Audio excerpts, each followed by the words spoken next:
হয়তো শাহাদাত, নয়তো খেলাফত ইনশাআল্লাহ।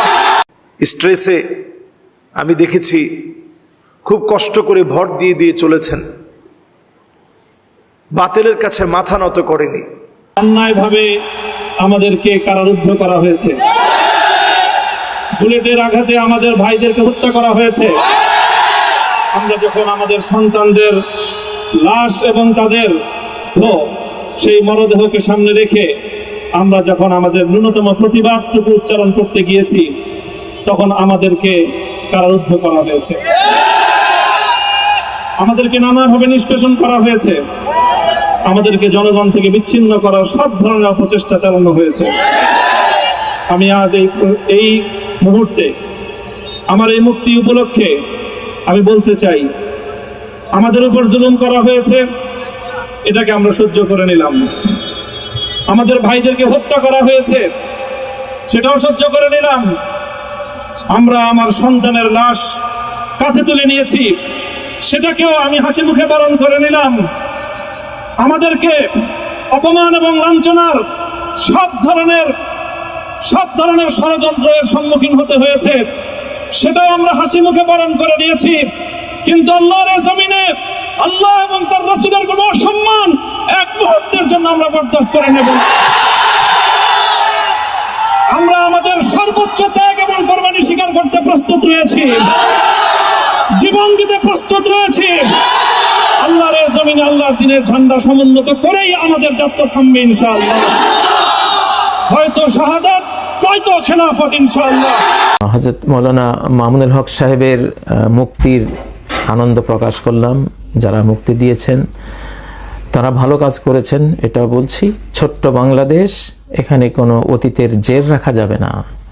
জনগণ, সরকার সকলে মিলে আসুন আমরা যুদ্ধ করে দেশ জয় করি, ক্ষমা করে দেশবাসীকে জয় করি।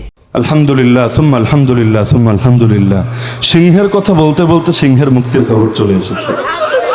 ওই যে বললাম, সেই সকাল থেকে অপেক্ষায় আছি যে কখন আসল সুসংবাদটা আসবে, আসলেই আমাদের সিংহ কারা মুক্ত হবে। আল্লাহ তাআলা হযরতকে নিরাপত্তার চাদরে আবৃত করে দেখ। আল্লাহ তাআলা মাওলানা মামুনুল হক নামটাকে একেবারে ইতিহাসের পাতায় স্বর্ণের দ্বারা অলঙ্কৃত করে দেখ। আল্লাহ তাআলা আগামী দিনের রাহবার এবং কায়েদে মিল্লাতের অবর্তমানে এই খলিফায়ে বাবুনগরী, আল্লামা বাবুনগরী নাই আজকে, কিন্তু আল্লামা বাবুনগরীর এই খলিফাকে আল্লাহ জামানার কায়েদে মিল্লাত হিসেবে কবুল করুন। আমরা কওমি ওলামায়ে কেরাম বর্তমানে যে নেতৃত্ব সংকটে আছি, এখনো কিছু মানুষকে নিয়ে আসলেই বড় স্বপ্ন দেখি, বড় স্বপ্ন। ইনশাআল্লাহ যদি এই স্ট্রাকচারটা একবার মজবুত হয়ে দাঁড়াতে পারে, আবারও বাংলার জমিন ঘুরে দাঁড়াবে ইনশাআল্লাহ। ঠিক এই জায়গাতেও আমরা দেখেছি সূক্ষ্ম দূরদৃষ্টিতার অভাবে গতকালকেও উনি যখন মুক্ত হয়ে যেতেন, এ সময়টা ত্বরান্বিত হয়েছে আমাদের কিছু আবেগী মানুষের কারণে।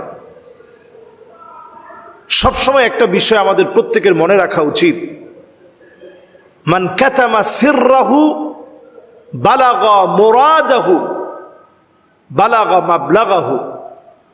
আপনি যখন আপনার কিছু বিষয় গোপন রাখতে পারবেন, তখন আপনি আপনার চূড়ান্ত পর্যায়ে আপনি পৌঁছাতে পারবেন। আমরা ইসলামপন্থীরা অনেক সময় দেখা যায় খুশির কোনো বিষয় পেলে জেনে না বুঝে আবেগের বশীভূত হয়ে অনেক কাজ করে ফেলি, পরবর্তীতে সেগুলো আমাদের ক্ষতির কারণ হয়ে দাঁড়ায়। গতকালকে আমরা দেখেছি অনেকে লাইভ করছে, অনেকে পুরা জেল গেট পুরাটা একেবারে ভিড় করে ফেলেছে, নারায়ে তাকবীর ধ্বনি দিচ্ছে।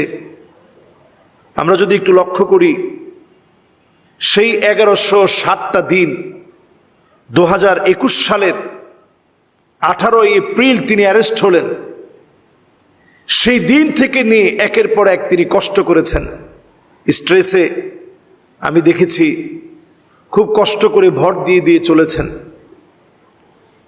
বাতিলের কাছে মাথা নত করেনি। একজন আলেম যখন মাজলুম হয়, এটি আযাব আসার একটা আলামত। সমাজের ভিতরে জুলম চলছে, এটা বোঝার অন্যতম একটা আলামত। আলেম বিপদগ্রস্ত হয়ে যাবে, মাজলুম হয়ে যাবে। জনপ্রিয়তা কমে না, যারা প্রশাসনের মহলে আছেন, যারা দায়িত্বশীল আছেন, জনপ্রিয়তা বাড়ে। এবং প্রত্যেকটা আলেম তো আসলে মুক্ত পাখির মতো সে ঘুরে বেড়াবে আকাশে বাতাসে, সব জায়গায় ইসলামকে ছড়াবে। সুতরাং আল্লামা মামুনুল হক সাহেব তিনি মুক্তি পেয়েছেন, আমরা দোয়া করি আল্লাহ সুবহানাহু ওয়া তাআলা তার কণ্ঠটাকে বুলন্দ করুন। এবং আরেকটি বিষয় হুজুরের কাছে আমাদের প্রত্যাশা আছে, সেই প্রত্যাশাটা হচ্ছে উনি যেভাবে আগে দাওয়াতি কাজ করেছেন সেভাবে অবশ্যই দাওয়াতি কাজ তো তিনি করবেন ইনশাআল্লাহ তাআলা। তাকে নিয়ে সোশ্যাল মাধ্যমে অনেকে বাড়াবাড়ি, অনেকে ছাড়াছাড়ি আমরা যারা করে থাকি, এই জায়গাটা আমরা প্রত্যেকেই খেয়াল রাখবো যাতে করে আমাদের কোনো কথার কারণে, আমাদের কোনো আচরণের কারণে আবার বিপদের সম্মুখীন না হয়। ইসলামিক স্কলার বা এই যে বক্তা যারা আমাদের মতো ময়দানে কথা বলি, অনেক সময় ফেসবুক ইউটিউবে যারা আছেন, আপনারা কাজ করেন, সোশ্যাল মাধ্যমে যারা আছেন, আপনাদের কারণে কিন্তু অনেক বক্তারা বিপদে পড়ে। কেমন? অনেক বক্তারা কি করে, কিছু কিছু জায়গায় দেখা যাচ্ছে একটা হুঙ্কার দিয়েছে, পুরো আলোচনাটা আগ পিছ না করে শুধু হুঙ্কারের জায়গাগুলো ফ্ল্যাশব্যাকে ইউজ করে। তো এগুলো প্রশাসনের নজরে আসলে অনেক সময় কিন্তু এটা ব্যাড ইফেক্ট পড়ে। তো এই ক্ষেত্রে খেয়াল করতে হবে যে আমাদের আগে এবং পরে হুজুর কি বলতেছেন সেই জায়গাগুলো আমরা খেয়াল করব।